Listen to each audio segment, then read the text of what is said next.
Sources tell ABC News former President Trump is working to have his felony hush money conviction in New York thrown out after yesterday's landmark ruling by the Supreme Court. In a letter to the judge described by sources to ABC News, Trump's legal team argues during the trial, the jury was presented evidence that they believe should have been protected under presidential immunity.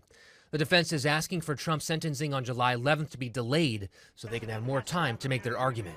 The appeal coming hours after yesterday's landmark decision ruling presidents have immunity for acts within their core constitutional duties and are presumed to be immune from prosecution for all official acts.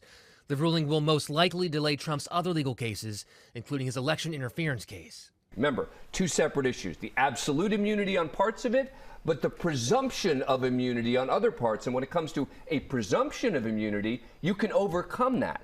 You can present evidence to say, okay, yes, there's this presumption that something's immune, but we have enough evidence to overcome that. President Biden last night with a warning to the country, saying there are now virtually no limits to what a president can do. This is a fundamentally new principle, and it's a dangerous precedent, because the power of the office will no longer be constrained by the law, even including the Supreme Court of the United States.